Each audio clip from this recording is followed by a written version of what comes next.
Good morning. Good morning. So we off camera decided that we should in fact discuss the elephant in the room. Elephant in the room. The big room. In the slap.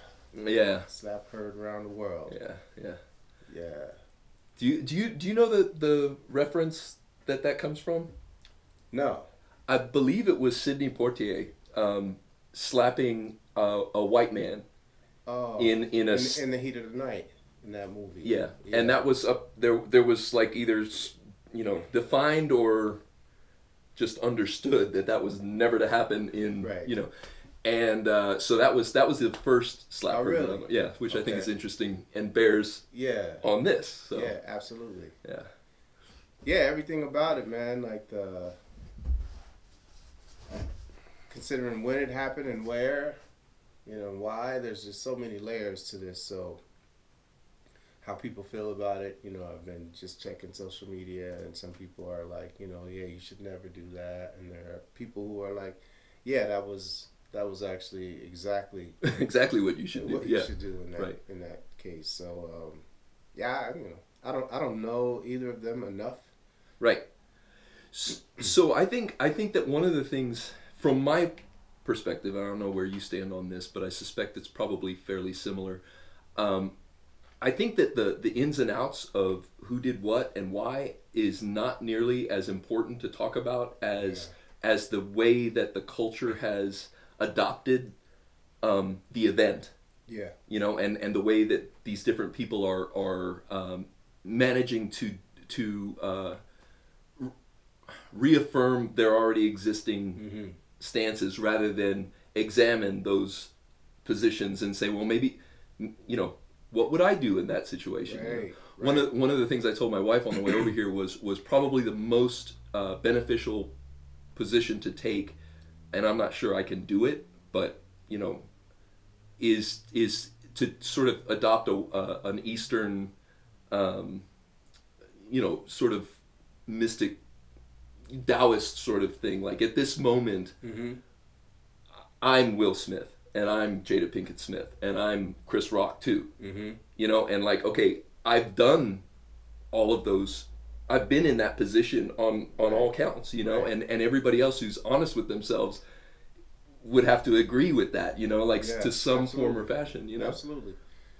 Yeah, I've been in every single one of those roles, and I know how it feels to be in all of those positions. Right, right. And And to just use this situation as a mirror, it's like absolutely. that, just saying like this is what we're seeing out there is a reflection of what our I it's hard to discuss it in any other terms other than almost like like a spiritual obligation Mm-hmm. that you're on this plane of existence and you have to wrestle with this stuff. Yeah. You don't have to come to a conclusion. Even you have to wrestle with it, and I think that's one of the things that is going on right now, that people are latching on really early in this event to, like, this is what's right, absolutely, and there's no, you Right. see that absolutist Right. rhetoric, and I think that what that is a symptom of for our culture is the pressure to be perceived as being righteous, Right. and rather than like the necessity to actually do the real work Mm-hmm. of figuring out how you contribute to problems in the world and how you can limit that, Right. and do that not only yourself but with other people. Right. The term I have for that is village scale shadow work. Yeah. Like working Yes. it out with everybody Right. else. Yeah, absolutely. And I think the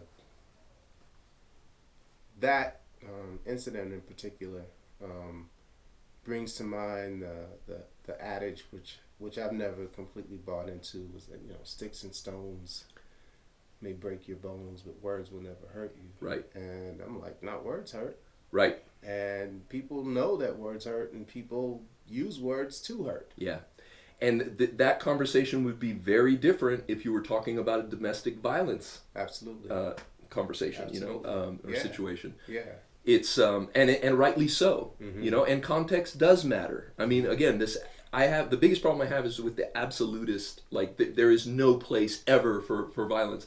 Frankly, what that says to me is that you've been propagandized to accept the state's idea that they have the exclusive right to initiate violence. Absolutely. And that's a big problem for a lot of Yeah. reasons, Yeah. But that is probably only tangent to the issue that we're talking about. But it is there.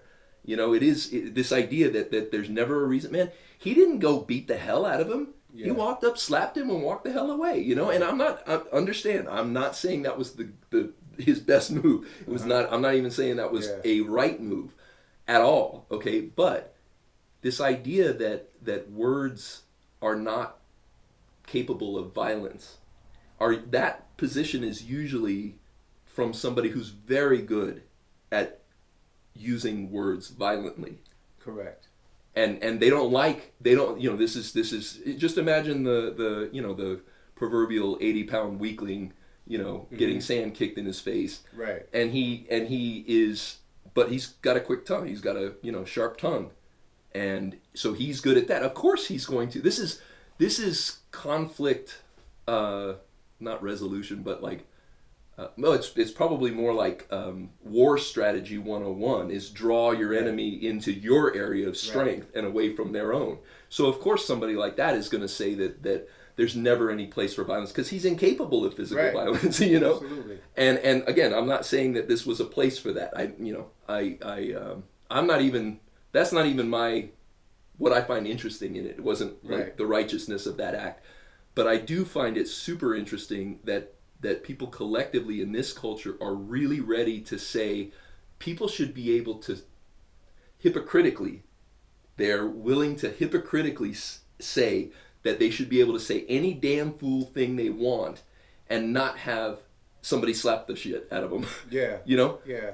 And the reason I say it's hypocritical is most of the people that I'm seeing that are making that stance really staunchly are on the left, okay? And I strongly suspect that if somebody went up to Donald Trump and slapped the shit out of him after all the stuff that he's been saying, they would be totally fine with that. Yeah. Them as individuals, they would be like, yeah, he's deserved that for a while. Yeah, maybe. I don't know. I mean, in that particular case, I'm not so sure because I've seen so much in all of my life of things that people have said and still, what people often say is, Martin Luther King was nonviolent. Yeah. Even responding to violence, he was Right. nonviolent, Right. right? And I also like to think about what Fred Hampton said. I think he was quoting Mao when he said that, war is politics with bloodshed. And politics is war without bloodshed. Mm-hmm.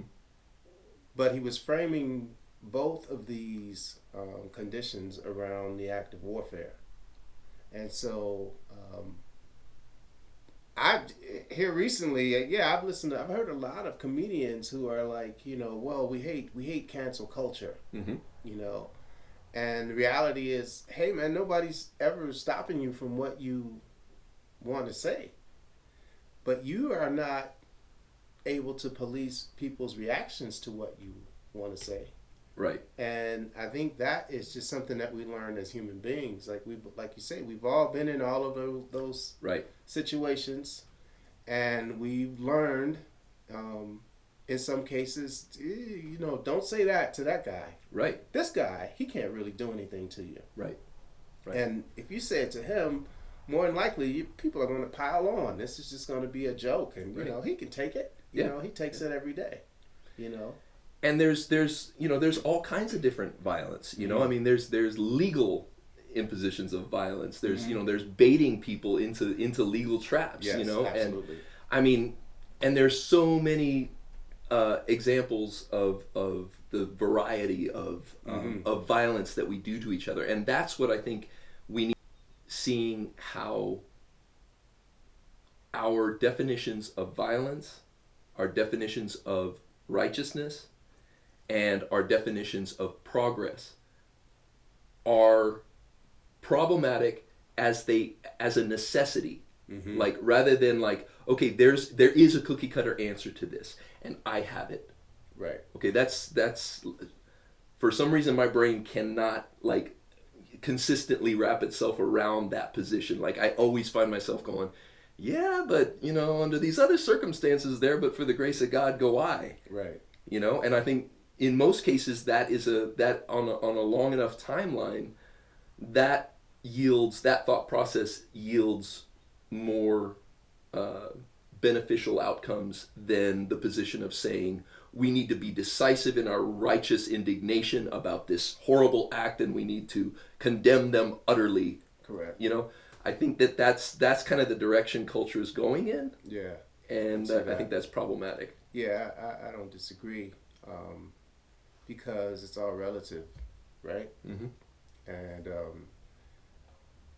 with objectivity, taking every instance case by case seems to be the more logical way to deal with it. But we have a very reactionary culture where there needs to be an immediate answer, Right.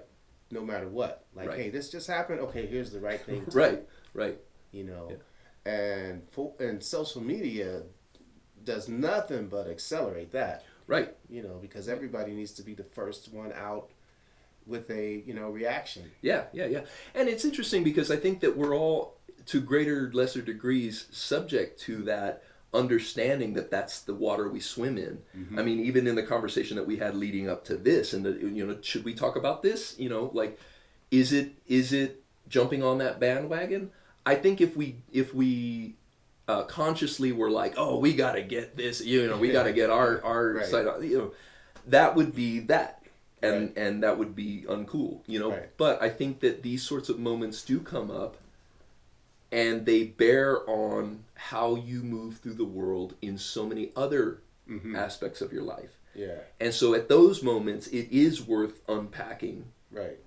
if you're careful. And you can be too careful. And I've certainly been guilty of being too careful. Like, I don't want to step on anybody's toes, and then you don't say the thing that needs to be said at the moment, And Absolutely. so, and like I said, I've been all of those things. I've made the wrong joke at the wrong time because I thought, hey, the iron's hot, like this is the moment to say it. If I Right, wait, exactly. So you go back and forth, and I think that if anything, the scale of culture being so grandiose in the carrot that it dangles, especially through social media and stuff like that, is problematic in terms of recognizing the role of mistakes and the role of redemption, the role of forgiveness. Yeah. And it's really interesting the ways that that there are always these parasitic elements that co-opt those terms and use them in a very disingenuous way for their own agenda. Okay, now having an agenda is not a problem, and like everybody has an agenda when they get up in the morning, Right. But Right. the question is your agenda something that's peaceful and trying to move the ball for yourself and the people around you in a good direction that you've already sort of defined with Right. them, Right. or is it something where you're like conniving and how do I get the better angle on this? Right. And the trick is that largely culture has convinced way too many people that scale of the fractal is the only meaningful scale. Right. So if you can't, answer to all the trolls that are disingenuously using these terms and looking for little areas where you're slightly off your message Right. in order to capitalize on that and increase their brand, Right. then you're not relevant. You're not worth listening to. And I think that's where collectively we need to look for those voices that are quietly saying, hey, look, there's a lesson here for all of us. Mm-hmm. And I think generally speaking, when you get to that place, the lesson is frequently don't be that person that is, on the side of the executioner. Mm-hmm. Be the person that's trying to understand it and trying to explain it to the kids, to the people Right. that are, Absolutely. not in, that haven't grown up with that experience and think that the answer is lop off their heads as quick as possible. Right. You know? Absolutely. Yeah, I mean, we're seeing that. We're seeing that happen right in front of us. In this case in particular, yeah, I've just seen so many people's response being so varied Mm-hmm. and needing to take a side. And I don't feel like I need to take a side. I Right. just look at it and I go, wow, just ultimately I feel like it's something that they're going to work out between themselves and it happened in a moment and, all of that. I feel like people were questioning whether or not it was scripted. And I say, well, some of it was scripted. Chris Rock wrote those jokes. Yeah, and I heard that they were supposed to have been vetted in a rehearsal sort of situation of some sort. Okay. And I don't understand any of that. And again, I think that we could, it would be very easy to like go in and critique the individual moves and the individual stuff. But I think that looking at it from a standpoint of saying, when I watched the actual footage, what I saw more than anything was that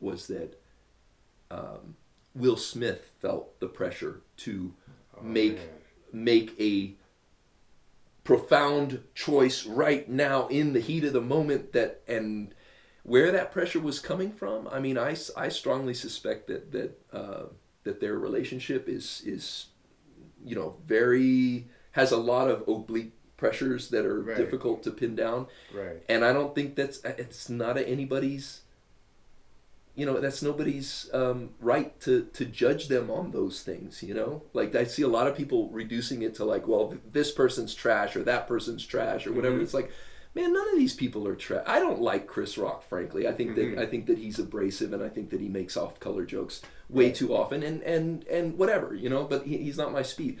I don't think he necessarily needed to have his face rearranged at that moment, but I don't, that's not, again, what's interesting to me. What's interesting to me is how, and it's not even interesting that we're all interested in it. Like, I don't think the answer is to go, I don't care about that. Oh, this is so beneath me. Right. No, this is a moment that is like, it's so interesting because everybody has a visceral reaction to the situation. Right. Yeah. Even if they don't care about the players, they have a visceral reaction to the event. And even if they can dismiss them and put them in a box and say these people are not worth my time or whatever, they're thinking about it. And if they are dismissive to that degree, they're probably dismissive of a lot of other aspects of their lives that they should probably pay more attention to. If they want to have the effect that they think they're having in the world. Yeah. Yeah, I didn't put a whole lot into it, actually. I mean, I saw what happened, and there's all these things that sort of happen for me mentally around it. Trying to figure out where or how I would have reacted to any of it. Right. And as somebody who, I mean, I feel like, yeah, I've traded barbs with people. Yeah. And I know how I felt. I know what my intention was. My intention was to hurt. And I don't know if that was Chris Rock's intention. Right. I don't I have no idea. Obviously, his response was that, hey, it was a joke. Yeah. And I'm sure that you know about the alopecia that Correct. Yeah. So I think it's interesting. But I didn't know before last night. Yeah, I didn't either, and frankly, it's very plausible to me that Chris Rock didn't either. Yeah, it's plausible to me. Yeah. I mean, it's. No, I don't know. I don't follow Jada Pinkett Smith enough. I didn't know about what it. Her campaigns or causes are. I know she has her own platform where she talks about. So maybe she has really addressed it a lot. She has. Now, I have not heard her do that, but my understanding, based on everything that I've seen, is that she's been very out front with it. So it is a very public thing for her. Right. And she and Will Smith probably assumed that Chris Rock did know that. For all we know, I mean, this is the thing that I think about is like, what if they did go through the rehearsal and that joke was brought up, and they said, look, that joke's not cool. Like, just don't do it. Mm-hmm.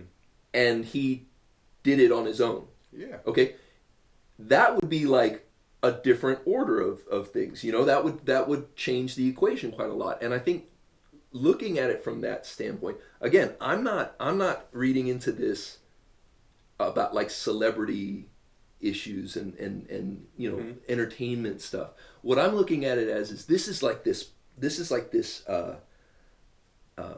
moment in time where you can use it to reflect on your own motivations. You can do active shadow work watching it in real time. Right. You know, and so that's an opportunity.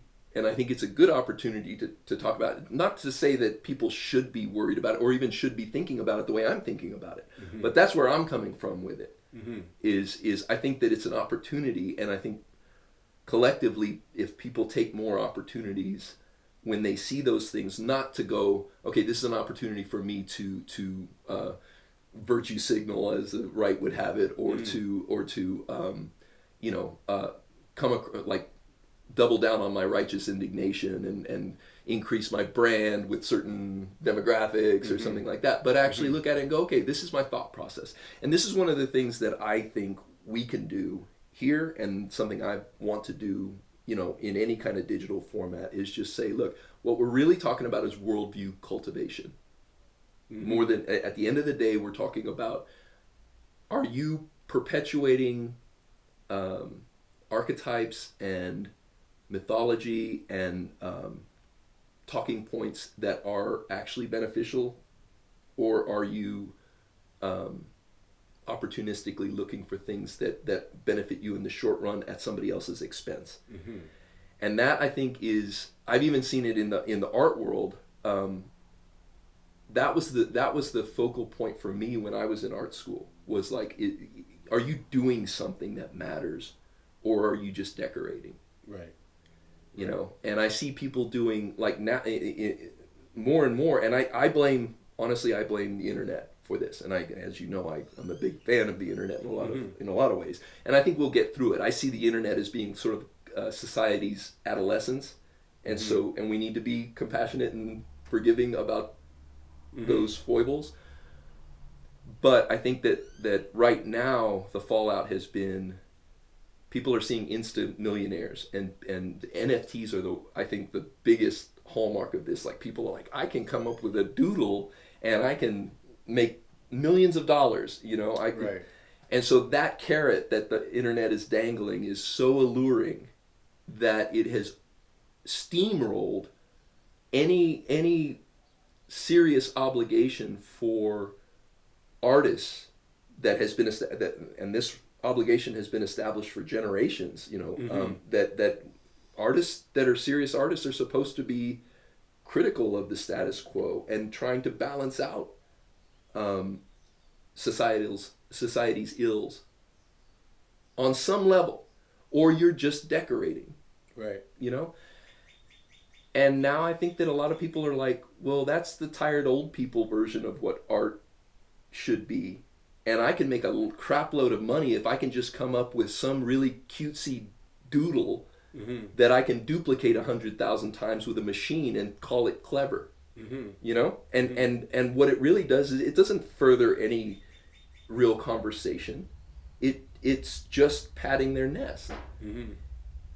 And this is a product of seeing art as a vocation rather than as a job, rather than, again, a moral obligation. You know, I think that artists are more aware of the moral obligation collectively to you know, whether they adhere to it or not is a different thing, but I think that they're at least more aware of that opportunity and that obligation than most people have the luxury of being. Yeah. I think culturally, so maybe this is an example of toxic masculinity. Right? Okay. Is that, I would look at this and say I could easily expect that somebody would say, yeah, there's one, you know, very clear example of this man feeling like, you know, what he needed to do to defend the honor of his woman, you know, as taking if she ownership. needed Yeah, exactly. that.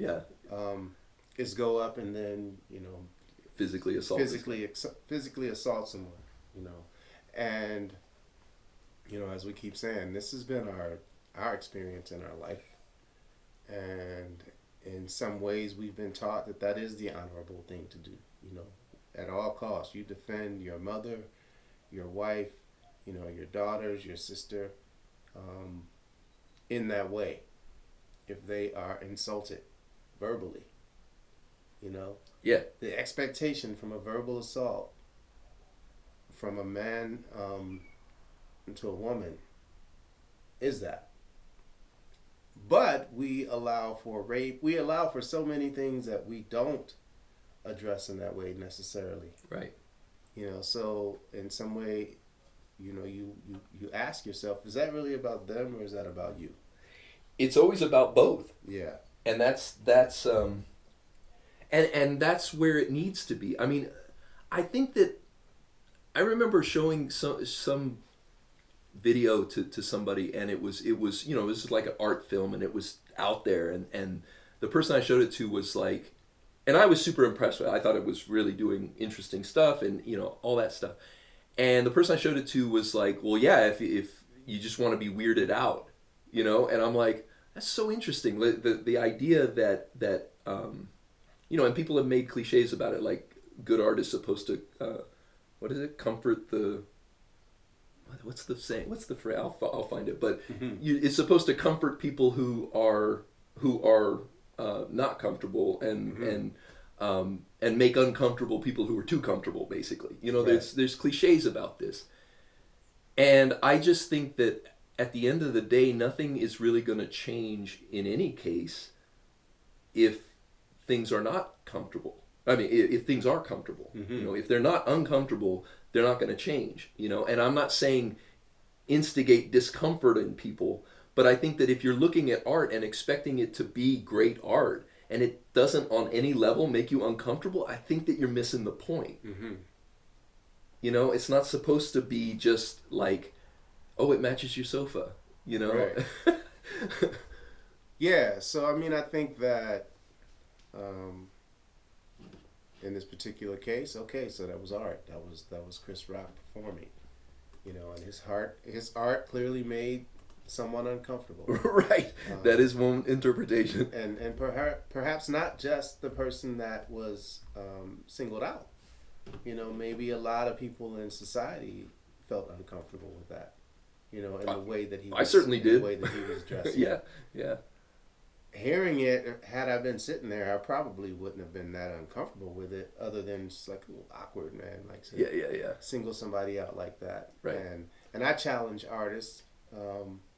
Yeah, man, think about that. If your goal is to make people laugh, do you need to do that at the expense of people that you're going to make, you know, miserable? You know, and how much talent lies in that?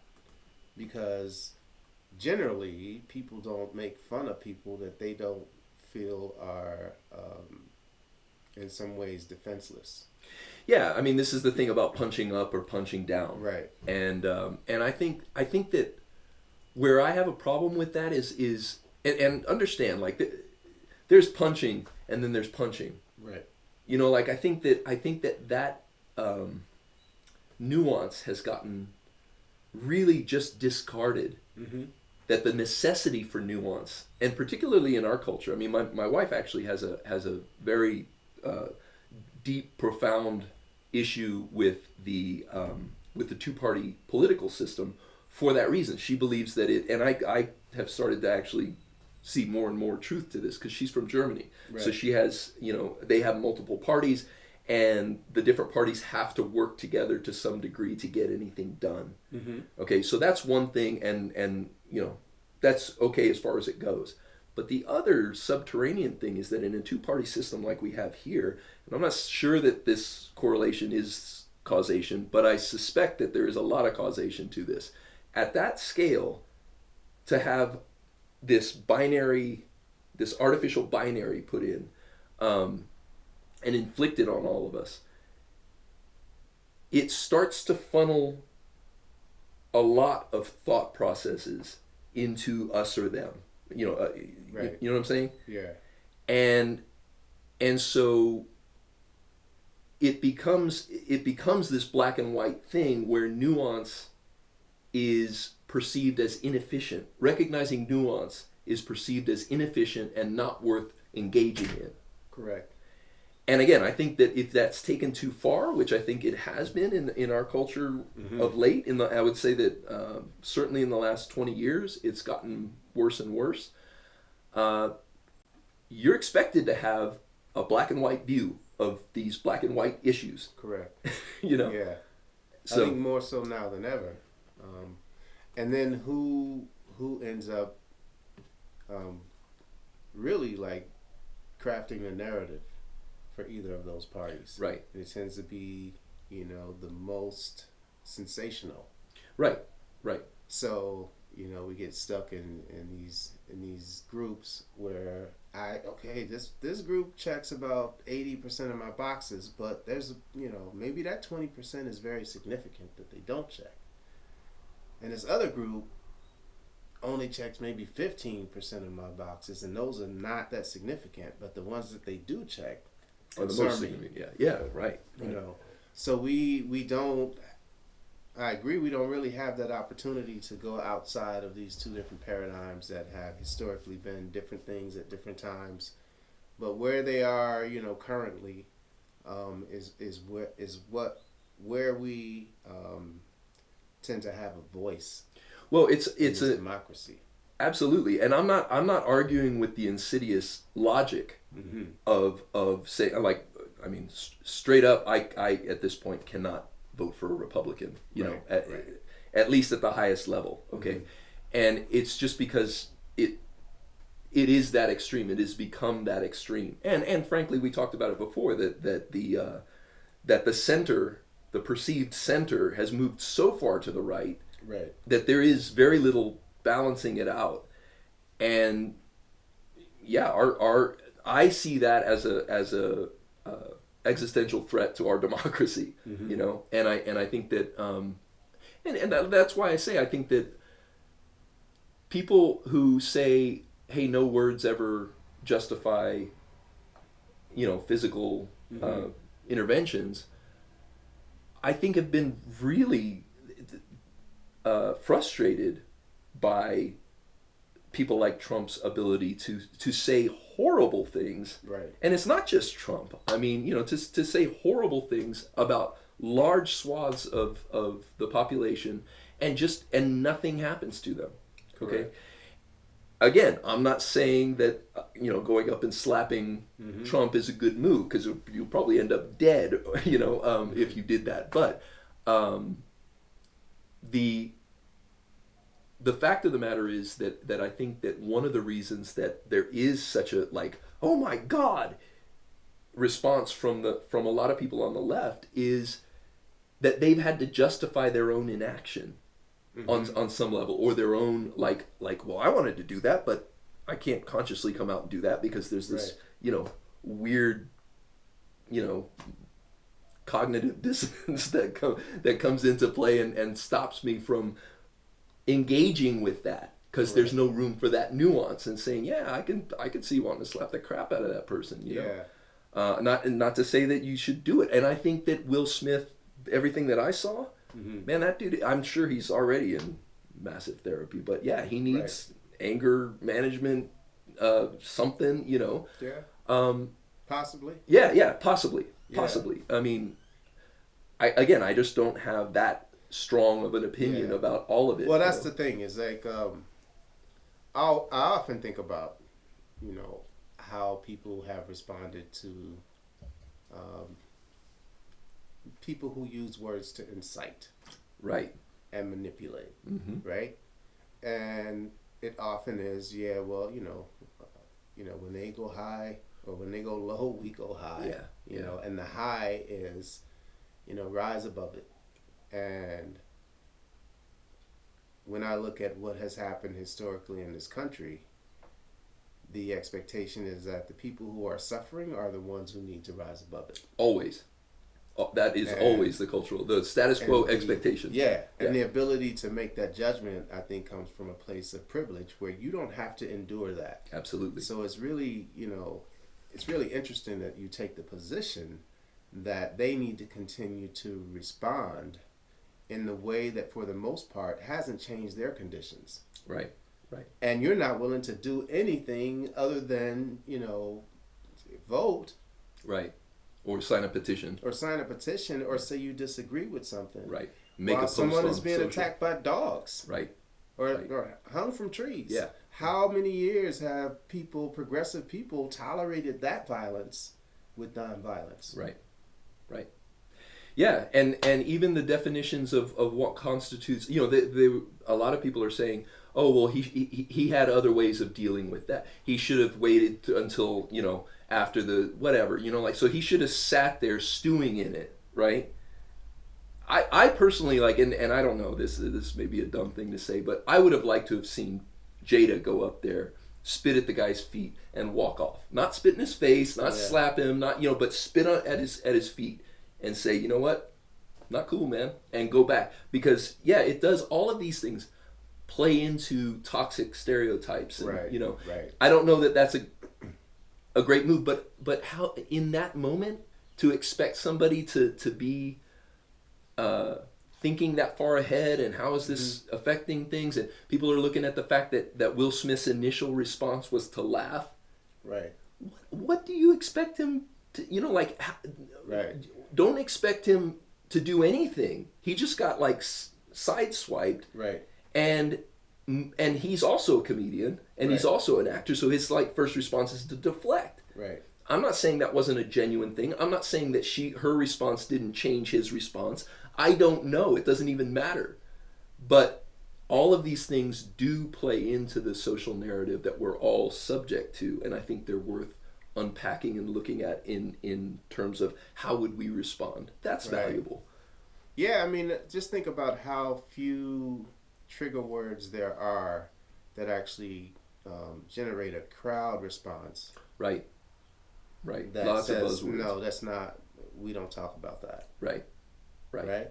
So the entire audience laughed. Right. I mean, most of them. You could hear it.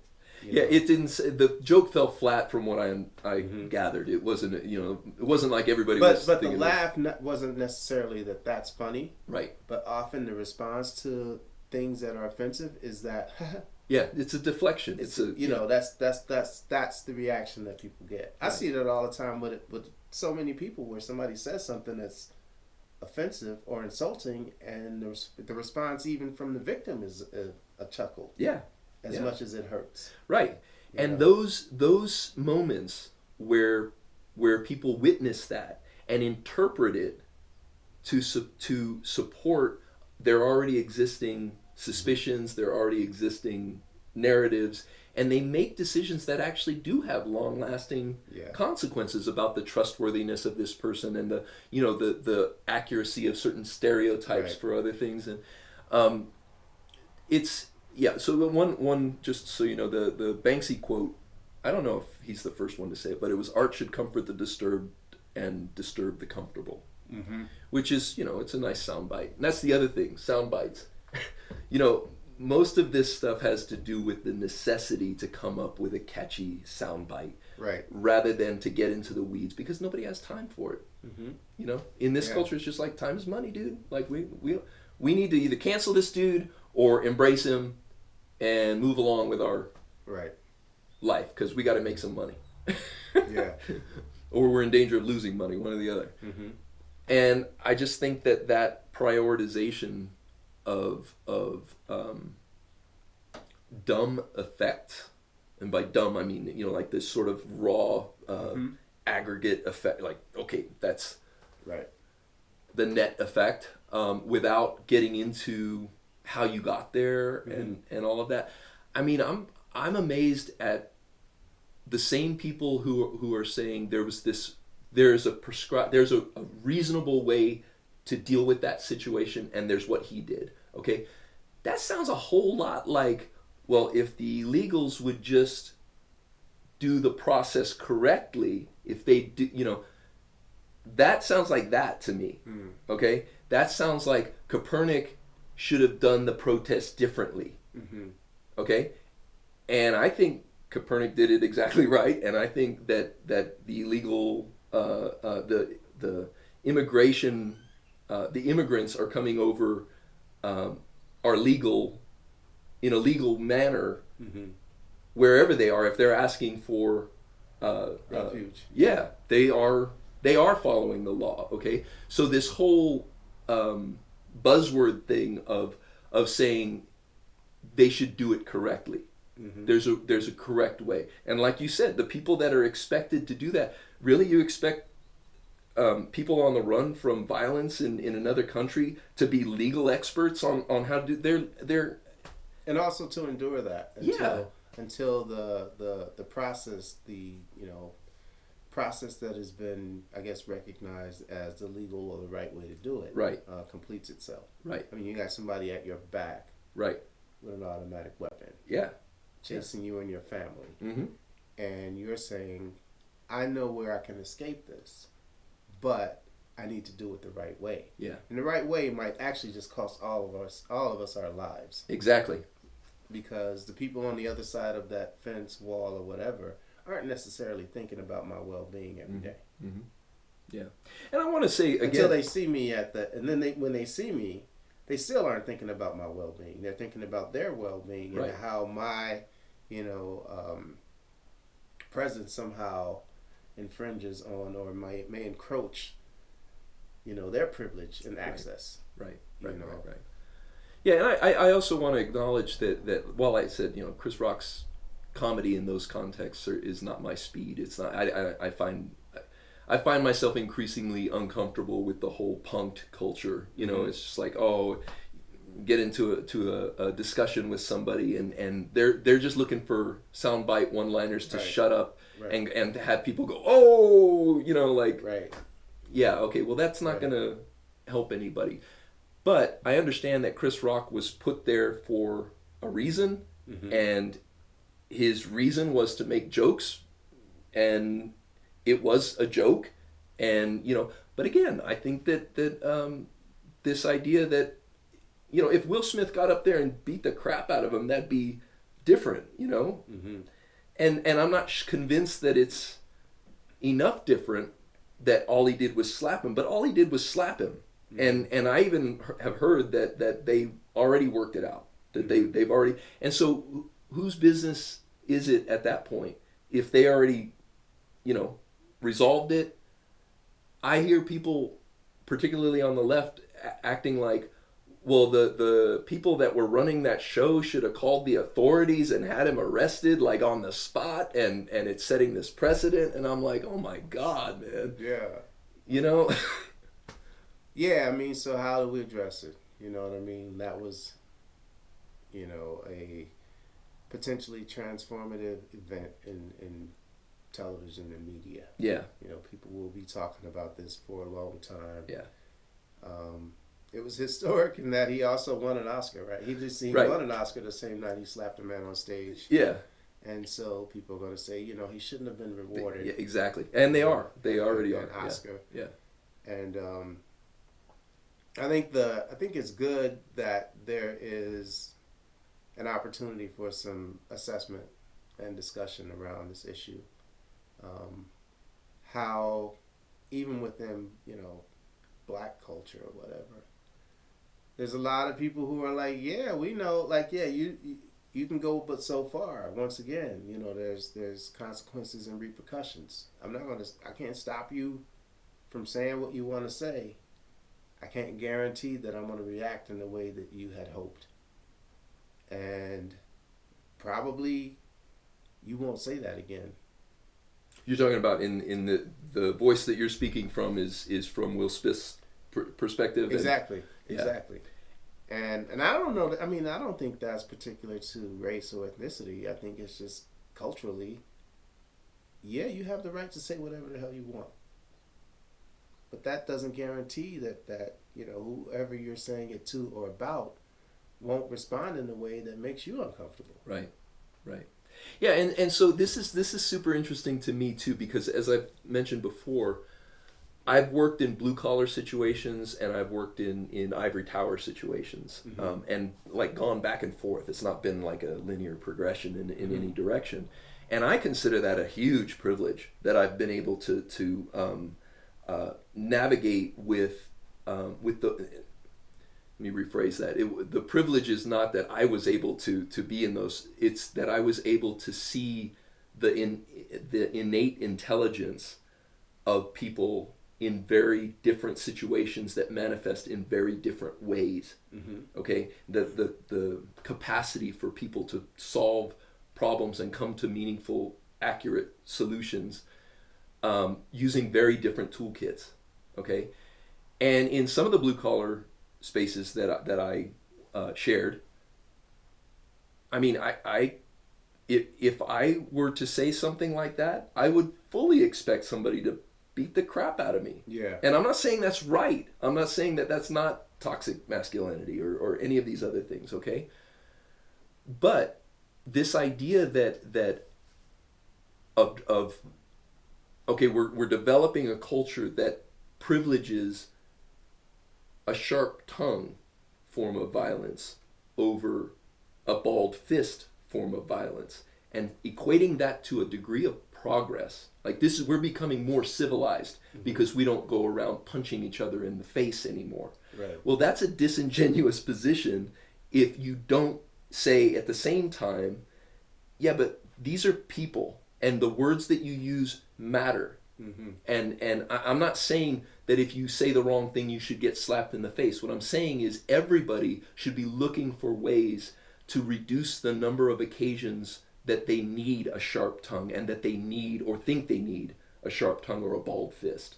You know, like we should all be looking at these things collectively and saying, is there not a better driving force for the progress of civilization than the sharpest tongue or the biggest stick? You know, can't we like privilege cooperation over competition? Can't we recognize that is the natural order? Because that's the way I perceive it. Well, that's the way it is. I mean, the majority of interactions in humanity happen with some level of cooperation. Absolutely. And communication works. I mean, it's necessary. People know that it's necessary to survive, to be able to communicate with each other. So I think it gets a little bit blown out of proportion when we have an event, and the hyperbole is just like, well, this is how things work, and I'm like, well, not really. I mean, but then when these things come up, I feel like it is appropriate to address them, but I don't think it is, necessarily where all of the energy needs to go. And I think that for entertainment value, like everybody's captivated, like period. Everybody's captivated. I was thinking about it on my way here. You were thinking about it on your way here, and listening to what people had to say about it. And once again, I feel like it's an opportunity for some assessment, right? For everybody to think about, like, okay, how what was first of all, I listened to the joke and I was like, wasn't that funny a joke? And I wasn't necessarily offended by it, except for hearing some of the backstory, and then saying, okay, I see how that can be offensive. I can see how somebody would be hurt by that, but I can also see how somebody just writing a joke or even on the spot, just going, hey, I'm gonna make a reference to this movie where a woman was bald. You're a woman that's bald. There you go. I can't wait to see the movie that you are, that you are in. Yeah. And thinking that would have just been that. Right. Not knowing how much pain that would have inflicted. Right. And so that also brings up the question of how obligated are you to be aware of that? And that somewhat inverts the moral responsibility from saying, well, how obligated are you to spout off whatever stupid thing crosses your mind in terms of your brand? It's like, I mean, it's really one of these studies in society where you think, like, what can people get away with, right? Right. So had she had cancer, right, he wouldn't have made a joke, right, about that, or if she did, or something like that. He wouldn't have. It wouldn't have been this like right stab at the effect of that disease. Right. Right. Right? Had she been, without hair because she had cancer and he knew it, that wouldn't have been appropriate, and nobody would have laughed at it. And I suspect that there would have been a line of people wanting to Right. slap him. Exactly. You but know? think about this, because remember when the incident happened with Rodney King, Yeah. there were like endless jokes about it. Right. Yeah. And the jokes weren't about how bad the cops were. They were often like how much of a beating he took. Yeah. Right? And an event that nobody was like, man, I want to see that happen again, Right. because it was so funny. Yeah. You know what I mean? But there was all of this humor created around it and accepted, And then there was outrage when those cops weren't convicted. Yeah. So you had both of these things happening at the same time. Mm-hmm. And so how we, measure the reaction of anybody at any given moment to anything like that, I think it's like, well, it happened, you look at it, you try to make some sense of it, but in reality, it's like it could happen tomorrow with somebody else. It is happening. It's happening right now Yeah. somewhere. Yeah, without a doubt. Yeah. And I think that, and we'll take the opportunity to discuss it because it's on our collective minds right now, Mm-hmm. but it's not like we're gonna have another episode about it. Yeah. After this, but I think that even the issues of like who gets to opine on it. Like I have another friend who is black, and said basically, the cultural elements that are doing the most talking about it are the ones that are not in that culture, that area of the culture. I'm assuming he means black culture. Yeah. And that they don't really. The implication was that they don't really have a right to opine on it, and that it was resolved as soon as it happened. And I can't say I disagree with that, and I'm not really opining on that at all. I agree with him to a certain degree, but I also think that position raises some interesting complications regarding society and who gets to have an opinion about things. Right. And which opinions get privileged. Right. Up until very recently, white men could opine on anything and without question, and they had absolute right to spout off. And thankfully, that is no longer the case. But I think that in empowering other voices, we have to be careful to not say that okay, now what we're going to do is divvy up the table so that the people that now have a seat at the table don't get to address what's happening on the other side of the table. Yeah, I think it's somewhat hypocritical. I don't really know where that comes from. I've seen that stuff too, and I was sharing that this morning with my partner. It's like okay, so this is something that happened between two people that doesn't necessarily reflect black culture. I mean, really, it's like it's at the Oscars, and it's Will Smith and it's Chris Rock. They don't, in my opinion, symbolize the majority of black people, right? Not to say that they aren't. For a lot of reasons, just like two different black people that had this thing happen. And so us as a culture and as a people don't need to embrace that as something that is endemic and it's just happening to us. Right. And other people can't possibly understand what's going on. Right. Otherwise, I have no right to speak on anything that's going on right now in the Ukraine. Right. Other than and there are overt racism that is happening there. Yeah. But in terms of like Putin should do this, or what's the guy's name? I can't remember. The Zelensky? Ukrainian is Zelensky. Yeah. So does that mean that I can't comment on that? Because I'm not. A lot of people would say yeah, and so that's absurd. I think that would be insane. Yeah. So I think okay, who gets to decide? Who gets to opine on something? Right. And I do think like this. yeah. And I think that there are some in my friends, and this is the other thing that I think is super interesting, man. Like this issue has brought out very strong opinions, and I another thing of my own personal privilege is I think that I have a lot of really intelligent friends, Mm-hmm. and I have, and I think that most of them, if they knew each other better, would be like great friends. Mm-hmm. But a situation like this has like pitted several of them against each other on these things, like in a very strong way. And I'm just like, I'm going, man, you guys have no idea how in sync you would be on so many issues, but you're coming at each other like this, you know. But one of the points that he made was that he didn't even bring up the alopecia thing. He said that black women's hair is a particular touch point issue, and it has to do with, you know, their perceived strength. I don't want to like paraphrase too much, but basically Right. it's a big deal to insult a black woman's hair. Okay. Again, I can't speak to that part of it. All right. But I'm confident that he's exactly right in his assessment about that. And he said, so that being said, Chris Rock was obviously wrong for going there on any level, whether he knew about the alopecia or not. That was a low blow, even within the context of that subculture. You know, Right. in terms of American culture and the, Right. you know, the parts of the culture that are specifically black and have to do with black women's hair, like people Right. that have a strong opinion about that. And like I said, to some degree, to a great degree, I think that there's absolutely a need to recognize the specialists in that equation. Mm-hmm. And say, look, if I have an opinion about this, it's not about disenfranchising the people who actually live it.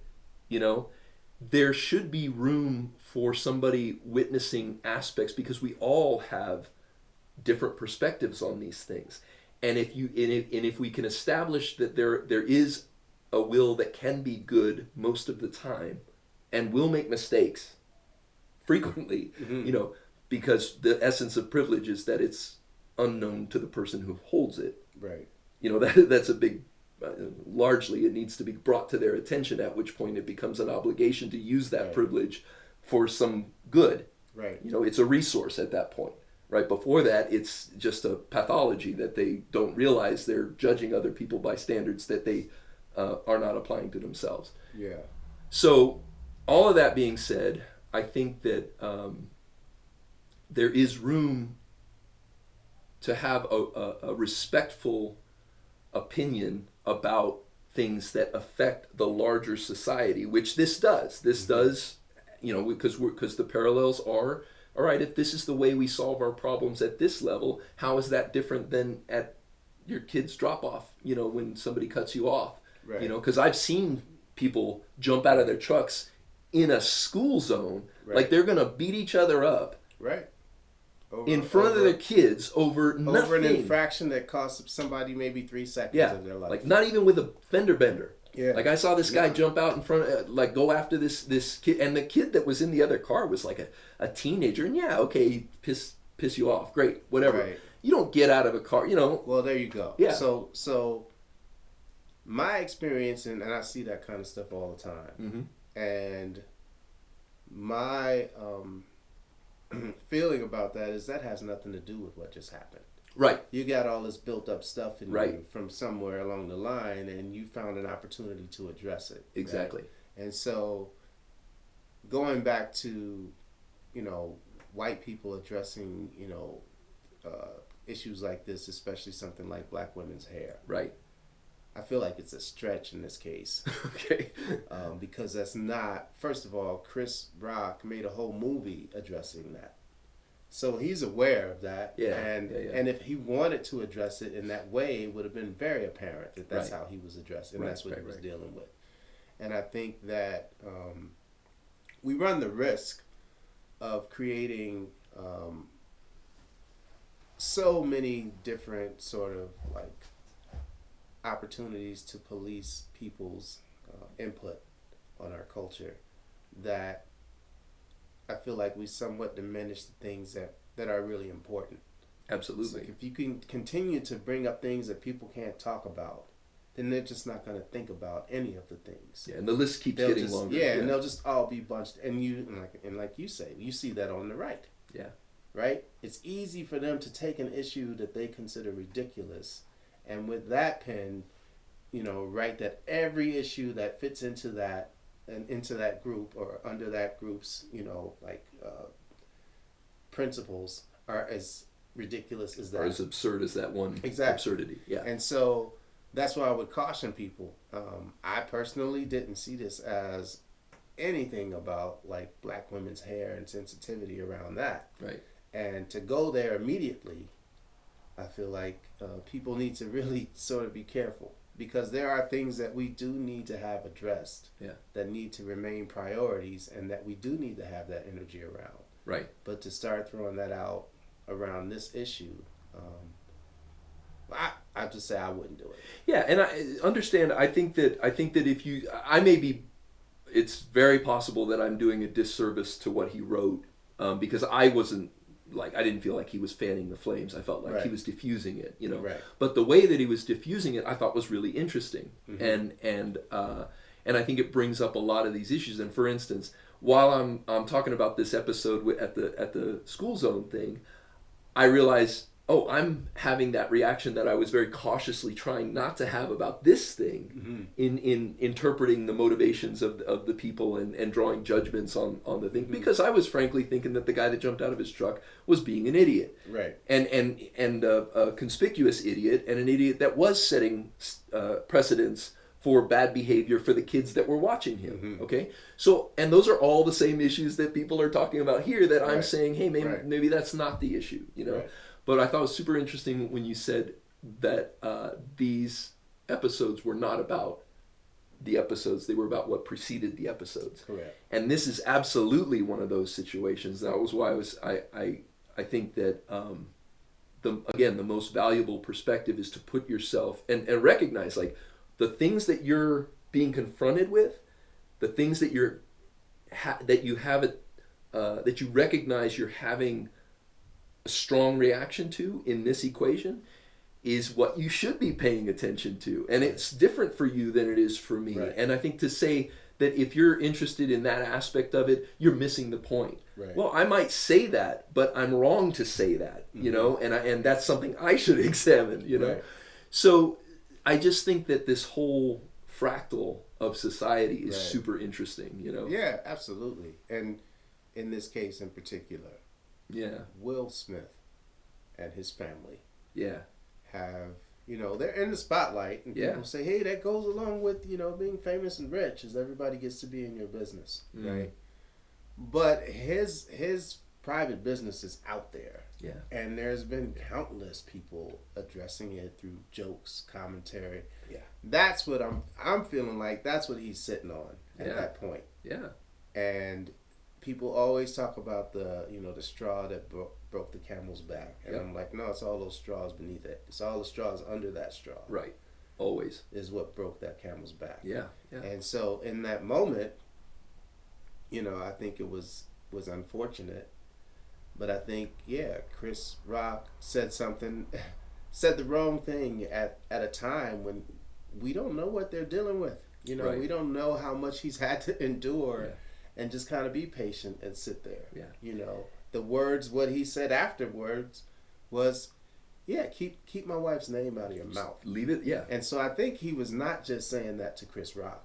Right. I think he was saying that to a the lot world, of society and pundits and people with, podcasts and who have made nothing but a career off of these people's lives. Absolutely, yeah.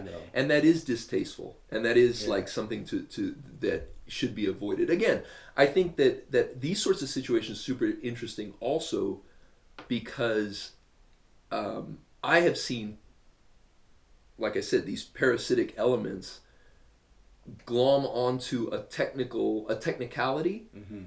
For instance, the technicality in this case would be, we're talking about this at all. Right. Okay, so therefore we're the parasites that are trying to make some kind of social media wave off of their turmoil. Okay, I frankly think that that's bullshit, and I think that I know my own motivation, and I assume yours based on the things that we've talked about, is exactly what we're stating, which is it's an unfortunate event. The people involved are no doubt in a lot of turmoil even now. Right. And we should be looking at it from a lens that says, how do we contribute to this? How can we recognize the problematic aspects of it in our own lives at every level of society, and work towards alleviating some of that, trying to make it at least a little bit better. Right. And there are even parasitic elements that will paraphrase the stated desire to make something better, or to try to make something better, as itself problematic. Right. Okay, so you can be the sweetest peach in the world. There will still be people who hate peaches, Right. as we know. Yeah. But these sorts of situations, I think, are again, like I said, opportunities, and valuable if we can take them and say not so much, hey, this is what is wrong with you people, but like, okay, there's a degree of wrongness on every side of this equation, and there's understanding to be gleaned about how other people process pain. And if you want any kind of social structure to be resilient on any level, one of the first orders of business is understanding trust, and how trust is built, and how trust is destroyed, and how conflicts are resolved within that context. And so, yes, you can put too fine a point on it, and I'm frequently, I think, guilty of taking a situation like this and saying, this means all of this, but I sort of believe that it can mean all of this. Any of these things, if you go deeply enough in, it is a fractal sort of understanding of reality and of interpersonal relationships and all this stuff. You take any thread from it and examine it closely enough, and you can see the rest of it. You can see definitely other parts that are not strictly limited to that particular thread. Yeah. And so, you can miss the point. You can miss the forest for the trees, and you can think that the forest is the only important thing and ignore the trees. And I think that there's problems with both approaches. And like I said, right now I feel like I am Will Smith and I am Chris Rock. Yeah. And I think that it's a interesting subject. Yeah, I do too. Yeah, thanks for having this conversation with me. I felt like it was something worth talking about.